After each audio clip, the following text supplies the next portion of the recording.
Mimi mtangazaji wako Aisha Haji, shirikiana na Salum Othman. Tunaye hapa mkurugenzi kutoka idara ya ustawi wa jamii na wazee, Mwalimu Hassan, sio Mwalimu Hassan Ibrahim Suleiman. Karibu sana. Asante sana, na mkurugenzi ameshafika hapa leo. Msikilizaji, mada tutazungumzia jinsi ya kuchunga kauli katika mazungumzo. Ni mada ambayo ni pana, ina mambo mengi, lakini kwa kadiri muda utakavyoturuhusu tutaichambua ama kugusia yale mambo ambayo yanajitokeza ama ni muhimu zaidi kuyajua, jinsi ya kuchunga kauli katika mazungumzo. Sisi hapa Mwalimu Hassan, ni mada ambayo imepevuka kidogo hivi, nataka uwe na vitu kadhaa vya kuweza kuelewa, lakini tumfahamishe na msikilizaji mambo ya kuzingatia katika mazungumzo hasa ni yepi ili kuepuka au kuweza kuchunga kauli. Asante sana. Kwanza kabisa Sheikh Salu, unapomuona binadamu yote, picha ya mwanzo inakujia kwamba binadamu huyu ana hekima, binadamu huyu ni muungwana, binadamu huyu ana busara. Lakini kitakacho kuonyesha kwamba huyu hana hekima, hana busara na si muungwana ni pale anapoanza kufunua kinywa chake. Na hapa tunatizama anatumia lugha gani? Lugha za matusi. Wakati mwingine unawezekana hutumii lugha za matusi, lakini lugha ya kejeli tu na dharau, sio? Au ya ubaguzi au chuki. Au wakati mwingine anaweza asitumie chuki, akatumia lugha ya kawaida, lakini akatumia pitch, sauti kubwa. Sauti inapokuwa kubwa, hata kama unazungumza mazungumzo ya kawaida, basi yule unazungumza naye unamtisha. Hasa wenzetu wanawake. Sibi nikupe stories sana. Mimi niliona walezi wakali kidogo, na kina mama ndio walikuwa wengi wakali kweli. Nikwambia wakali kwa maana wakali. Ile spirit nikaja nayo, mimi sikuwa mkali, lakini naweza nikazungumza kitu cha kawaida, lakini sauti ikawa iko juu. Sasa wakati ndo anza na wao yule mwenzangu, baadhi mwangu sikumbuni mtulie ukali hivyo. Labda mimi mbona nazungumza kawaida tu, basi nashuka chini. Hapa dakika 3 ikenda huyu wa kwanza akaadapt ile hali. Chombo cha pili kilivyokuja, yendo pole kidogo, ukicha kuzungumza tu ananyoya, mbona unamtulia ukali. Kwa hiyo wakati mwingine hujicontrol, lakini iko namna ile ya kuzungumza. Unaweza kujikuta unatoa sauti ya juu, yule unazungumza naye akahisi huyu mkali. Lakini wakati mwingine inakuwa ni kawaida, malezi, makuzi. Wakati mwingine hata urithi. Mama yangu pia akizungumza kiredio kama nawe. Kiredio. Baba yangu akizungumza hachoki. Sasa vitu vingine vinaweza kuja viko genetically. Kiurithi, lakini najitahidi si mrithi uzidi. Yes, kwa hiyo katika mazungumzo kuna vitu vya kuzingatia. Kwanza ujue lugha unatumia lugha gani na nani, upo wapi. Lakini la pili, unatazama vile vile hata moodi yako wewe mwenyewe. Kama una hasira usizungumze. Lakini kama jambo unahisi halikuhusu, Mtume Muhammad sallallahu alaihi wasallam anasema min husnil islam mar'u tarkuhu ma la yani. Maana uzuri wa mtu ni kuyaacha yasiyo kuhusu. Ukiona haya nikizungumza nitaleta uchonganishi kwa namna yoyote ile, wewe nyamaza, ili kuweza kusababisha amani. Lakini tukisema kuzungumza si wewe peke yako, kuzungumza ni reciprocity. Manake ni process inayohusisha ile sender, mzungumzaji, na receiver na mpokeaji. Sasa unapopeleka ujumbe usijisahau ukawa unazungumza wewe peke yako. Lazima kuwe na interchangeability. Interchangeability katika lugha manake anasema huyu anasema na mwingine in turn anajibu. Na ni vizuri zaidi khairul umuri awsatuha au khairul kalami ma kalla wadalla. Manake ubora wa maneno yawe machache na yenye faida. Ukiwa too much talkative, mzungumzaji sana kwa watu wanakushusha thamani. Na kuna watu wengine hawapendi story nyingi. Nature ni watu wanaopenda utulivu. Ukiwa na mastori tele, urafiki utampoteza dakika yoyote ile. Wengine wanapenda kuongea sana, kuzungumza sana, wengine wanapenda. Lakini wengine kuzungumza sana wanapenda, lakini hawapendi wengine waseme wao peke ya one man show. Sasa hilo nalo pia ni tatizo. Hiyo one man show hiyo. Unakuwa kituko. Kwa hiyo sasa mwisho watu wanakuzoea hata katika sisi viongozi kwenye vikao.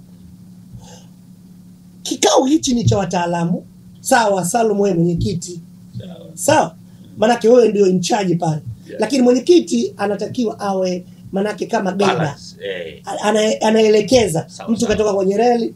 Lakini sasa kwa mwenyekiti ndo too much talkative. Mwenyekiti anazungumza hapa kuongeza una regulate discipline na kama kuna input ndogo tu unaiweka. Na zaidi mazungumzo yako yatawale kwenye way forward. Tutafanyaje huko? Lakini kwa mwenyekiti wewe, msemaji wewe, mtunga hoja wewe, utawafanya majibu unatoa wewe. Mungu hajatumba hivyo kwamba sote ni multidisciplinary. Maana unajua kila kitu. Hicho kitu. Kwa hiyo kuzungumza nako ndio maana Ali bin Abi Talib ni mtaalamu sana Hussein Ali katika misemo. Yeye anasema katika kauli zake mwanadamu hutambulikana kwa kuzungumza. Kwa hiyo wewe basi zungumza ili watu waweze kukutambua. Almar'u mahbu'u tahta lisani takallamu tu'rafu. Kwa binadamu anatambulikana kwa kupitia ulimi wake. Basi zungumza watu wakujue kama wewe mpumbavu, wewe mjinga, wewe muungwana. Kwa hiyo hii tafsiri yake mazungumzo yetu ndio yatakayotuonyesha sisi ni nani. Huwezi kujua mtu kwa namna alivyovaa mpaka azungumze. Yes, wakati mwingine mtu alivyovaa huwezi kujua. Unaweza kama mtu kavaa hovyo na kama muungwana wa kiwango cha juu sana. Hebu Mwalimu Hassan tuangalie kwamba kitu gani ambacho kitatokea pale unapotumia maneno ya kejeli ukiwa katika mazungumzo na wenzio. Kwanza unafanya watu wasikuheshimu na kukuamini. Kwa sababu katika mazungumzo kila mtu anataka azungumze na mtu kwa heshima. Kwa kama utakuwa unakejeli maana yake unawakosea heshima wenzio. Hata mtoto mdogo ambaye umemzidia atakuogopa. Na hata kuheshimu. Moja, unapoteza uhusiano mwema. Pili, watu hawatokuamini. Tatu, utawapoteza hali ya kujiamini na kujithamini wale unaozungumza nao. Lakini kubwa, watu hata kama hawatokuambia watajua wewe huna adabu. Kwa sababu kuzungumza kuna heshima maalum. Lakini kejeli inaonyesha vile vile wewe ni dhaifu. Katika changamoto ya afya ya akili kuna watu wale ile narcissistic personality disorder.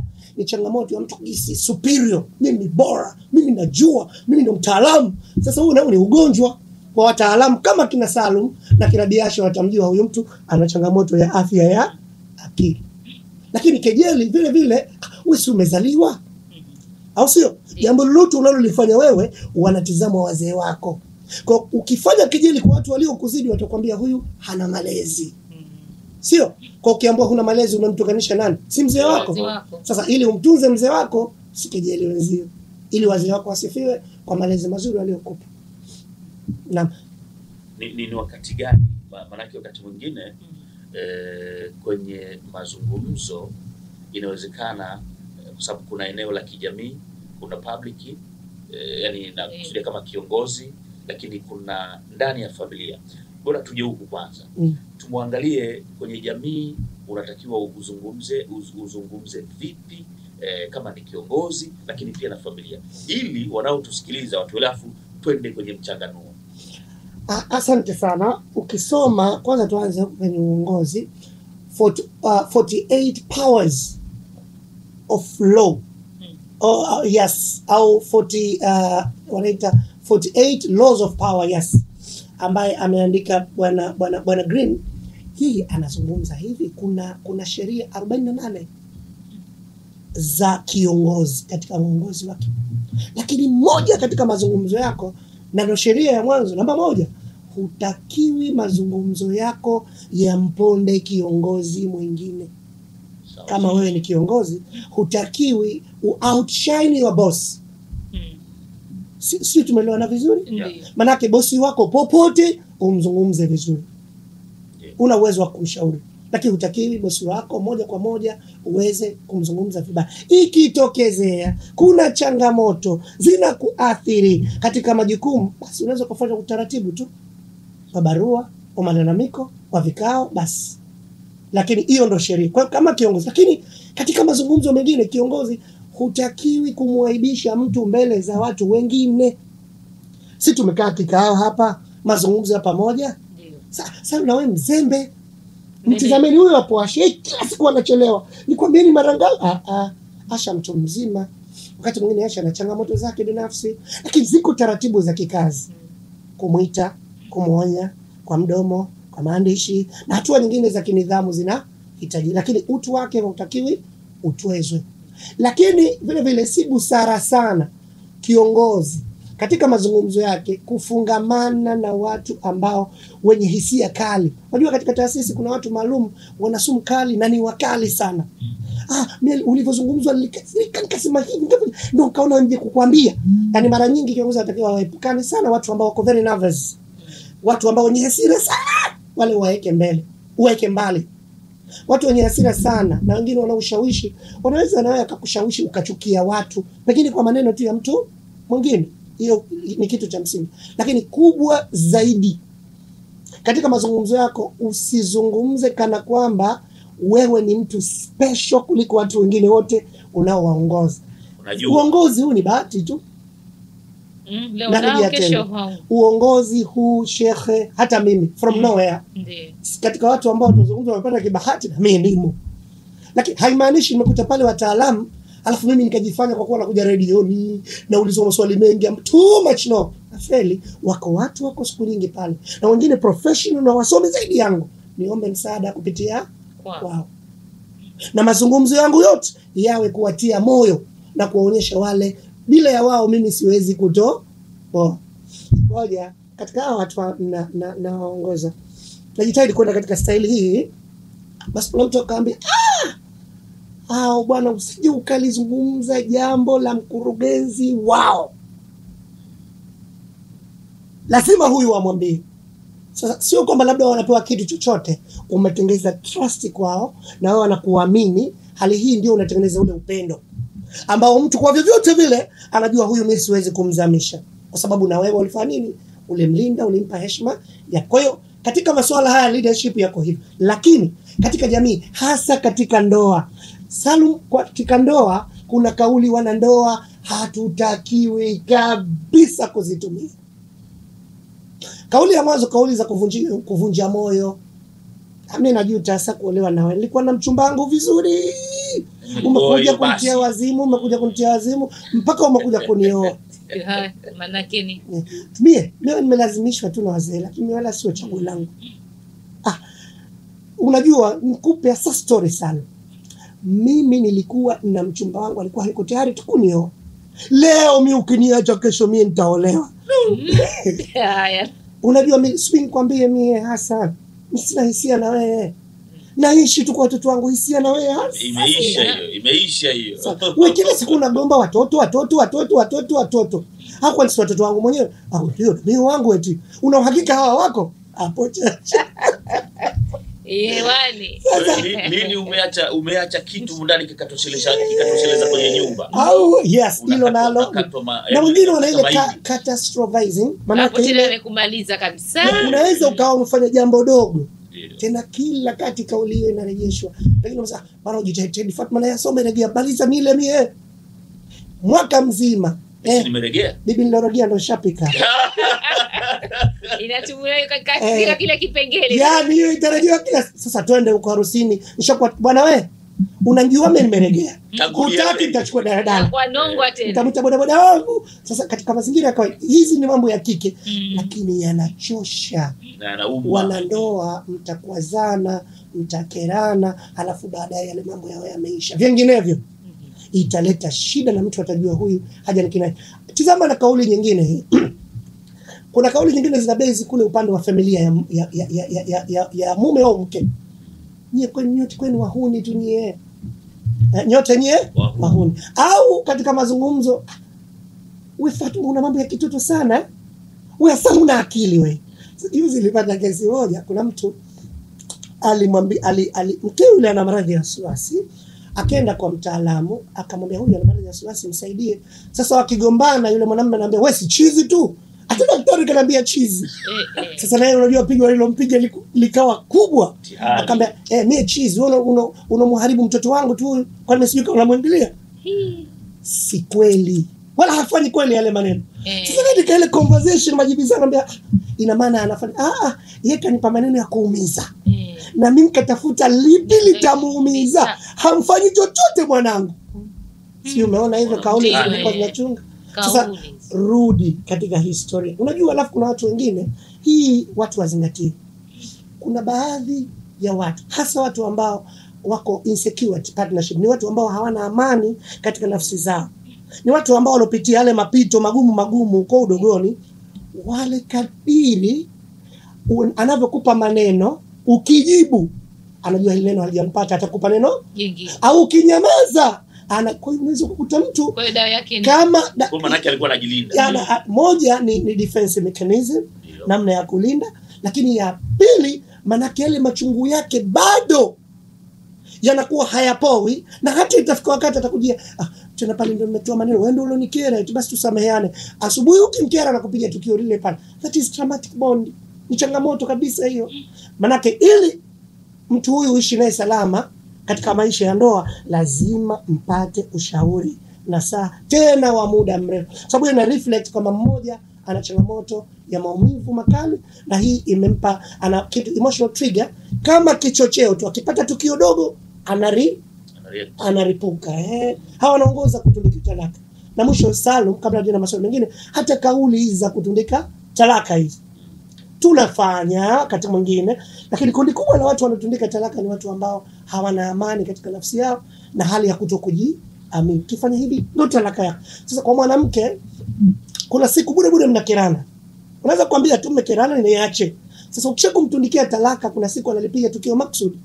Bwana unajua taarifa unayo mpaka sasa hivi, uliniambia nikifanya kitu fulani ndio talaka yako. Naomba talaka yangu. Sasa na mwanamume unakuwa hujajiandaa sasa. Hiyo nimesema hiyo imetenguka eti. Nilikwambia tatu si sawa na moja. Shehe wewe, mufti wewe, kadhi wewe, inakuwa shida kweli. Kwa hiyo kauli ni kitu cha kuchungwa mno. Kwa mfano pale ulipozungumza kwamba yule kampa maneno makali na anamjibu maneno makali. Pale unachunga nini sasa? Huchungi, kwa sababu mtu anayetumia maneno makali na wewe mkatumia maneno makali, manake yatafika maneno mengine ya ndani ya kutweza utu wako, thamani yako, heshima yako, na wakati mwingine mkatoleana mpaka siri. Na mkiwa wawili malesh, siri mbele ya Adamu nasi. Na watu kama mtakuwa mko pamoja mnajibizana, manake pia itafika wakati watu watakuwa wanasikiliza pale. Kwa hiyo na nyinyi mtataka kila mnachozungumza na watu wengine wakisikie. Kwa kila mtu akitolewa aibu anamtolea mwenziwe aibu, lakini all in all hiyo inakuja kwa malezi. Ndio maana kila siku nyinyi nasema hakuna kitu kibaya wazee kugombana mbele za watoto. Au wazee kila kitu. Unajua kuna wazee wengine kila anachokifanya mtoto anamgomba. Mtoto hana toys. We acha pazia hilo. Kaacha pazia angusa kibao. Mtakupiga ngumi, acha kibao hicho. Kama mtoto anamlia mlango. Kakwambia nani uning'inie mlango Na mtoto ndo mtoto. Wewe nitakupiga mkuumizi. Tulia pale. Mtoto gani anaweza kutulia kama vile? Na pale anatulia, unasinzia, Mtaka usikuje kunikera. Sasa mtoto huyu atakuwa anaishi vipi? Hatari. Anataka mtoto kama mtu mzima. Atulie hivi. Akaa hivi. Yes. Sasa ndio wengine tunapata tabu. Watoto wamezoea maongo, akija mtu kampania huko babaka, mchezea babaka, kufanyia hivi, ndio babake. Wakucheza pamoja na mamake. Lakini sasa kuna mama wengine, hasa mama walokosa attachment. Mtoto ndani ya mwaka mmoja na mtoto anapenda mwili huyu. Kacheza na wenzio. Anapenda mwili. Pengine huyo toka asubuhi anaenda kazini, anarudi 9:30, anapika harakati zake, katulia saa 1 za usiku. Nimejichokea hapa. Na kisimu chake attachment mtoto anakosa. Na hiyo kitaalamu tunasema emotional invalidation. Mtoto anakuja, msikilize mama, acheze na mama, mama yuko busy. Mtoto huyu atapata furaha kwa namna gani katika maisha yake? Hawezi furaha. Lakini yote yamo ndani. Na hawa ndio wanakuja kuwa wake zetu sasa. Wamekosa furaha, wamekosa upendo, wamekosa ukaribu. Ukiwa naye mtu anakuwa kama ruba. Ule uruba si wa upendo, ni ruba ya kukosa ile security. hakuipata. Hajiamini. Akiona tukio kwenye mchezo anajua kama mtu kasalitiwa, ukirudi unatazama simu.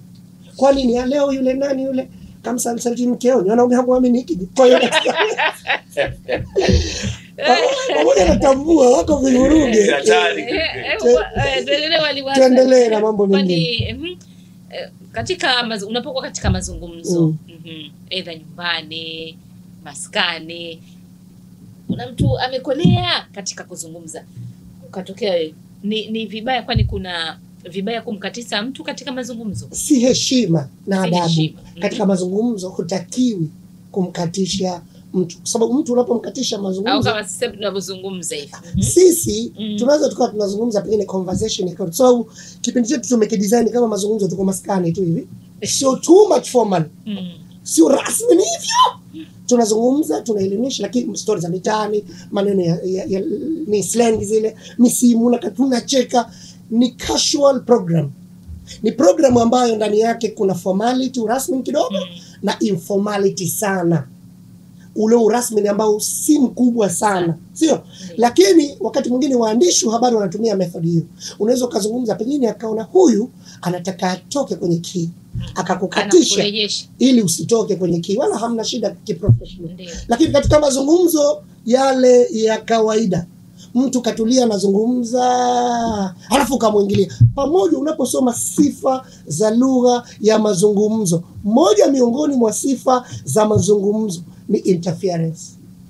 Maana yake kumuingilia mtu kwenye mazungumzo. Hiyo ni sifa moja kubwa, lakini kwenye mazungumzo rasmi, wakati mtu anazungumza, maana yake kitu nyeti sana, ni kheri uweze kumsikiliza, alafu baadaye ukatia input za, na mtu anahisi kathaminika, kaheshimika, sio? Na zaidi hii katika mazungumzo yaliyo rasmi. Social hapo upotovu ule wa akili, kuna kitu tunasema mind reading na kuna kitu tunaita jumping to conclusion. Mind reading maana kuna baadhi ya watu wanajifanya wao wana akili na wanajua kila kitu kilichomo ndani ya kichwa chako. Ukianza kusema tukakudakia. Sasa binafsi katika mazungumzo. Na wale jumping to conclusion, wewe mmoja yeye mind reading hujifanya kwamba anajua kile unachotaka kukisema kabla hujasema, au umeanza kusema tu. Na jumping to conclusion hujamaliza, yeye analimalizia ili apate fursa ya kuzungumza. Sasa yote hiyo ni changamoto sana. Twende unapozungumza kauli mbaya hapa Hassan, unakwenda unazungumza, lakini inawezekana ukakuta kwamba umezungumza vibaya, ushamaliza mazungumzo. Ama kinyume chake, wewe unasemwa vibaya, unafanyaje hivi vitu viwili vyote? Yes, kwanza ukigundua wewe umezungumza vibaya na umewakwaza watu, muungwana kabisa anaomba radhi. Narejea tena, unapozungumza kauli mbaya na pengine ziko kwazo watu, omba radhi. Samahanini, nilizungumza jambo kama mtu limemkwaza, anisamehe. Na hii iko aina mbili. Kuna baadhi ya watu watajua sasa hili limewakwaza watu, halafu anakuambia samahanini, kama mtu nimemkwaza aniwie radhi, lakini ujumbe ushafika, sio? Kwani kuna gharama gani kufikisha ujumbe unaoutaka kwa lugha za kiungwana na kiustaarabu? Lakini pale unapojua kwamba mimi nimezungumza kauli zimewakera watu, omba radhi, ni hatua ya mwanzo. Lakini hatua ya pili, mbali ya kuomba radhi, usirejee tena. Hatua ya tatu, unaweza kueleza hata hali yako uliyopitia. Samahanini, unajua alikuwa kidogo nimetoka na hasira huko. Kidogo mimi nilifikiria hivi, kumbe haiko hivi. Kuna mtu alinipa maelezo ambayo sio, kwa hiyo samahanini jamani. Kadha. Hii inaweza ikapunguza. Vinginevyo utatengeneza maadui wengi na pengine na heshima yako itashuka vile vile. Sawa. Katika kufanya hivyo ama kufikia hivyo, kuna kabla basi ya kufanya makosa ama kuzungumza maneno mabaya katika mazungumzo, kuna maneno ambayo hebu tuangalie yanayofaa ili kuepuka katika mazungumzo, ili usije ukaleta tafrani. Kuna maneno mengi. Kwanza maneno ambayo hayafai, yale yanayohusiana na ubaguzi. Ni bwana Wanyamwezi tunakujueni. Ni bwana mtajamii sasa. Unamtaja makabila yote mtajamii. Kalipenda. Mimi ni Wapemba mna nini? nyinyi wa Makunduchi mna, nyinyi wa Unguja mna, maneno yatakayolenga mtu sehemu anayotoka ama kabila. Hayo maneno hayana afya yoyote zaidi kwa kiongozi ama watu kwenye ndoa. Na haya tunatumiliwa kwenye ndoa. Umeenda kuwa mtu wapi? Wa Makunduchi kwetu wapi? Unguja huko haka. Lakini ule ni udhaifu, ni ufinyu wa fikra, uchache wa dini, na kubwa zaidi manake kukosa uungwana. Watu wote sawa. Au maneno yale yatakao yatoleta chuki, na zaidi kwa viongozi ni mabaya mno. Wakati mwingine nchi za Kiafrika hizi huona na hutumia kama ni namna ya kupata kura. Nchi nyingi tu za Kiafrika na baadhi ya Kiasia wanaziona hizi tabia zipo. Pengine nchi iliwahi kupitia kiwango fulani biashara, migogoro ya nyuma, mtu anaweza akatumia kama ni namna yeye kujipatia wafuasi wa kura. Nakumbuka kijiji chetu watu walifanya kitu fulani, walikufa watu wangapi hapa? Kweli nyie kweli. Sasa wewe, dalili unaonesha kwamba ikiwa unatumia chuki, maneno kama hayo, kama ni mtaji, manake hata kama siku utaingia katika mfumo, utakuwa wewe ni mtu wa kisasi na utaendeleza jambo lile. Sio, tumeelewana vizuri? Achana mambo ya siasa. Hata katika familia, mama unakumbuka huyu mama leo kweli unampa kitu fulani, huyu Dahadija unakumbuka siku alo kutukana huyu. Manake wewe unapasua familia, kwa kuwa familia ilikosana tena kila wakati mbona unakumbusha matukio yaliyopita. Muungwana hafanyi hivyo. Ikiwa inna Allaha yaghfiru dhunuba jami'a, Mungu anasamehe dhambi zote, we nani? Na ukiwa na msongo wa mawazo mkubwa, kama utakumbushwa mambo kama haya, ni rahisi sana kuweza ndio maana sasa hivi ukitazama katika mitandao ya kijamii, yale maneno ya chuki ndio yanayopandikizwa wa Tanzania, ili mtu aone kwamba hii serikali haina faida. Sasa siasa hizo katika modern politics zimepitwa na wakati. Siasa hizi za kuhamasishana tu utafanya nini, umoja, mshikamano, lakini ukirudi kule manake nini? Manake ndio tutaingia katika ile pain ambayo pengine kwa muda huu hatuna haja nayo. Na Salu tupongeze kabisa. Sasa hivi nchi yetu hii Zanzibar, pamoja na uchaguzi, unatembea unavyotaka. Sio? Tumebakisha kama siku 2-3 tu uchaguzi, kila mtu amerelax, anaenjoy anavyotaka. Manake haya ni matunda. Sasa kama tulikuwa tunakumbushana pain, nani alikatwa kichwa, huyu akakatwa mguu, hayatutusaidia. Waarabu wanaza haba amanthura. Hana maana yote, ni vumbi tu. Kama watakaa mke na mume, halafu wakumbushane wale yaliyopita yaliokuwa yana vigumizi na vurugu. Hiyo ndoa inaendelea kweli? Inaendelea, lakini kwa tabu sana. Na kina mama wanatupiga matukio hayo. Unaweza kukumbusha tukio hilo la mwaka 47. Wewe unafikiri haya siku zile wakati Fatuma mchanga, nilikwambia mume wangu ukirudi kuletee maziwa, ukaletea maziwa lokatika ndo mtu wewe. Jamani, maziwa tu lokatika ndo mtu wewe. Nakubali walake. Naambia kwamba lazima utuigizie vile. Kuna swala la kutumia maneno ya kuomba radhi. Ndiyo. Ama kushukuru wakati mwingine. Tumekuwa wagumu. Tuna shida gani? Ziko sababu mbalimbali. Tafadhali, asante, shukuru, samahani. Kuna roho ukiwa nazo, unakuwa mchache wa fadhila. Ukiwa una choyo, ukiwa una roho mbaya, ukiwa mahasira, yote hayo inapelekea au mtu wa visasi kuwa mgumu mno wa kuomba radhi. Lakini kuomba radhi manake ni sanaa iliyofundishwa toka nyumbani. Mtu anafinyangwa toka nyumbani, kaletewa zawadi, sema asante mama. Kafanya kazi, baba nisaidie kitu fulani, ushamsaidia, asante baba. Shukran baba. Baba samahani nisaidie kitu fulani. Make ama wakati mwingine awaone wale walezi wake na wazazi wake wakifanya hivi. Kuja na zawadi nyumbani, umempa mama watoto. Asante, useme wajibu wako kulipa. Sasa ndio wanaharakati na wadumu hapo kwenye ndoa. Wanaharakati. Huwezi, wanawake wengi ambao wanaharakati kwa wewe unajua kama nahitaji. Hamna. Mwalimu Hassan, kuna kitu hapo tumalize. Kauli. Kwa hiyo kuna kauli, lazima kuna maneno utangulize. Kuna phrase utangulize. Tafadhali, samahani, naomba, daktari, asante, ni maneno ambayo yanatengeneza kisamahani. Yote hayo ni maneno ambayo yanatengeneza kitu. Kwanza yanaonyesha una nidhamu, pili yanaonyesha wewe umejali, tatu yanaonyesha una heshima na unyenyekevu. Lakini tuna mindset mbaya. Mara nyingi tunawaambia wanawake, mwanamke huyu hana shukurani, no?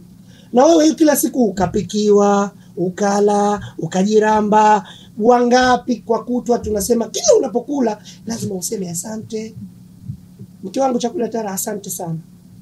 Kamaliza, na kuna siku usifu haswa. Una shida kusema. Usifu. Mtu akipika chakula kizuri usifu. Sana umesikia? Umeshafahamu mimi hasa Mama Samir bwana. Acha ukinikaangia wangisi hao bwana. Wewe acha tu. Mama fulani ukinifanyia hichi nasema mama fulani. Niacha mchokozi. Niacha mchokozi. Sana mmekosea. Mimi huko hapo. Niacha mchokozi. Au beradi au sio?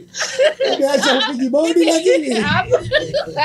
Hakika. Kwa hiyo zote hizo zinapendeza kama watu watakuwa kuna swali hili linani haliko kwenye madai moja kwa moja. Hivi sasa hivi Mwalimu Hassan, ukiingia kwenye mitandao ya kijamii, ulipozungumza pale nilipouliza kile kitu kasema wanaharakati, wanawake wengi ndio namba kubwa naiona, wanazungumza changamoto za ndoa.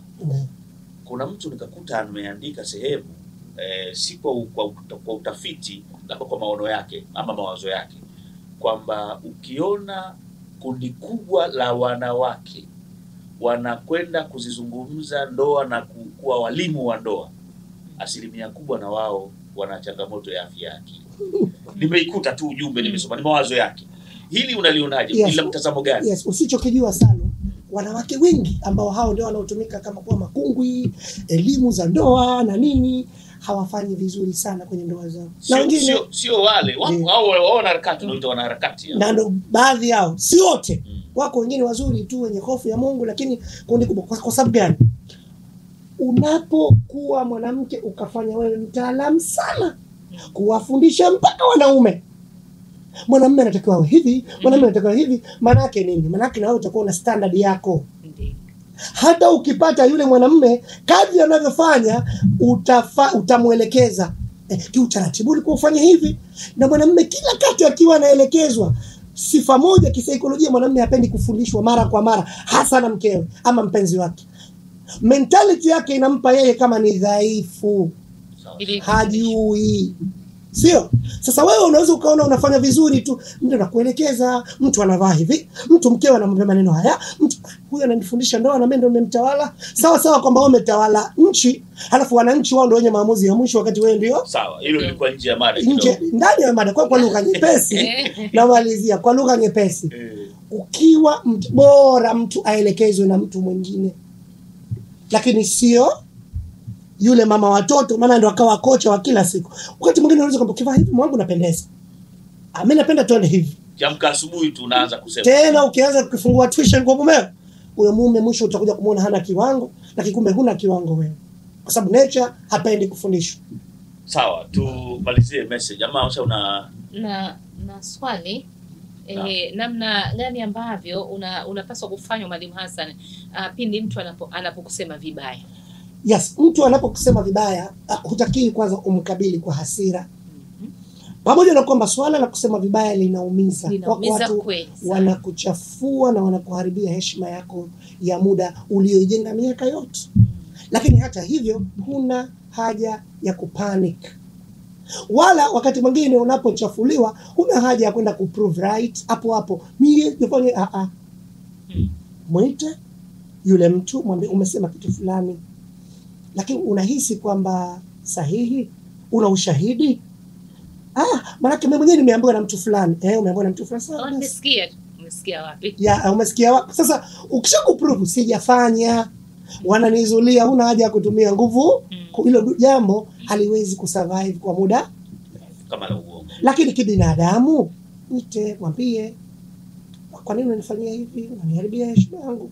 Lakini usiende mbele za watu ukamwambia umenisingizia, wewe una yako mangapi, Anaenda kumsuta. utatafuta mambo mengine pengine yasiyokuridhi. Hizi kwa Beni nasikia. Kwa Beni Nasikia na kwa vijora. Beni. Mwite kistaarabu, mwambie, alafu baadaye achia, kwa sababu hakuna pigo kubwa katika mapigo watu wanaoumiza kama si pigo la ukimya na upole. Na bahati mbaya katika jamii hakujui mtu mmoja tu alokusingizia, wanakujua watu wengi, tabia zako, nyenendo zako. Sema mtu fulani hawezi kufanya kitu hichi. Wakati mwingine tunapata changamoto kwa makazini, lakini ukitizama tu mtu akwambia hapana, mtu fulani hawezi kufanya kitu hichi, na pengine utafanya utafiti, uchunguzi, hakuna chochote. Kwa kila mtu ana namna yake ya kuishi hapa mjini.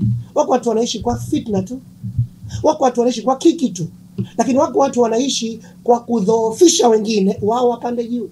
Sasa hao wote wanatakiwa wazingatiwe kwa ukimya na kuambiwa ukweli kwa heshima pia. Kuna yule mwenye kauli za vitisho, hatujakugusa sana hapo. Kuna watu wao kauli zao ni vitisho tu wao.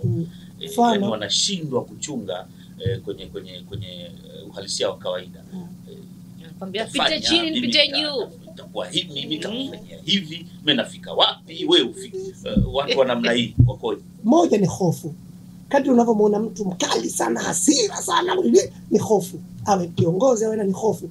Na hofu ni mbaya miongoni mwa mitihani aliyotupa Mwenyezi Mungu. Hofu ya kupingwa, hofu ya kukataliwa, hofu pengine anahisi kuna watu watakuja kumzidi, whatever, lakini jambo la mwanzo ni hofu. Na hofu sasa inazaa vitu vingine. Moja, kutojiamini. Pili, kutojithamini. Tatu, kujihisi mimi nina mapungufu na sina ukamilifu fulani. Namna gani nitalinda hiyo hali? Maana hofu hiyo itatumia intimidation, vitisho. Pili, ni changamoto ya mtu kukosa emotional intelligence, utimamu wa hisia na akili. Huwezi kuvumilia hisia zako, kwa sababu kuna baadhi ya mambo mengine itabidi kama kiongozi au kama mtu katika jamii uvumilie tu. Wako watu wanapenda kusema tu, wako watu wanapenda drama tu, wako watu wanapenda kukashifu watu. Ifika wakati manake wape nafasi zao, pengine ego yao iweze kuridhika na kunyamaza kimya. Asili Zanzibar muziki ulikuwa ukiimbwa ni muziki wa taarabu. Na zamani muziki wa taarabu ulikuwa una maneno, una misemo ambayo ukiisikia inawezekana kinasemwa kitu ukauliza hilo chungwa gani, labda kitu gani. Nafikiri umenielewa namna hiyo. Kauli hizi wakati mwingine zinatumika kusema kitu ama kumsema mtu. Hii ni yani ni sahihi kusema kwa namna hii kwa nyimbo au kwa kusudia kwa mafumbo? Kuzungumza kwa mafumbo wakati mwingine unapunguza ukali wa maneno, lakini fumbo ufumbie mjinga, werevu hulifungua. Sasa unatumia fumbo gani? Sio fumbo linaloambatana kejeli, fumbo linaloambatana la matusi. Ziko zilimbukana kipata. Sio maana ni mfumbo ambao ndani yake mna matusi. Sio watu wazima wenzangu wamenifahamu. Lakini ziko nyimbo wakati mwingine zina usijivunie umbo, maumbile yote sawa, nywele na nyusi vipambo, huo tena kuelewa kuna maalumu mambo ndio anayoaniwa biashara, sio? Ndio sasa. Maana hiyo ni nyimbo lakini ndani yake kuna nini? Mafumbo. Kuna elimu. Kuna elimu, usijivunie umbo. Maana sawa una umbo zuri, sawa. Umbo zuri. Lakini maumbile yako sawa, wewe una umbo lako hilo, wengine wanapenda membamba, wafupi, au sio? Na hata nywele zako unajisifia hizo ni vipambo tu. Wakati mwingine ukitaka pia zinanyolewa na wengine zinaota mvi baadaye. Lakini mwisho kuna maalumu mambo. Maana kuna tabia njema za kauli njema, huruma, heshima ndizo zinazotakiwa. Na hadi kufikia hapa tumekamilisha kipengele hiki cha wiki ijayo. Jumamosi ijayo itakuwa tayari. Sasa wiki ijayo tunafanya mada ya furaha. Jinsi ya kuwa na furaha. Usiendelee, tushaelewa hiyo mada hapo panatosha. Si furaha ya siasa, chef. Furaha ya maisha tu. Yasema hivyo. Asha lakini baada ya furaha tumemaliza. Na msikilizaji, basi na hadi kufikia hapa kwa leo tumekamilisha kipengele cha mazungumzo ya asubuhi ndani ya Pambazuko la Weekend. Mimi Asha Haji, mwenzangu Salum Othman, tulikuwa na mkurugenzi kutoka idara ya ustawi wa jamii na wazee Mwalimu Hassan Ibrahim. Tulikuwa tukizungumzia namna ya kuchunga nini kauli katika mazungumzo. Natumai tumejifunza vya kutosha. Basi tuko sasa tuwe wazuri katika mazungumzo yetu. Bila ya kumsahau mpiga picha katika Busate Online TV Ali Ami Hassan almaruf Ali Shah. Kwa habari mbalimbali zinazohusu jamii, usisahau kusubscribe, kulike na kushare Busati TV Online.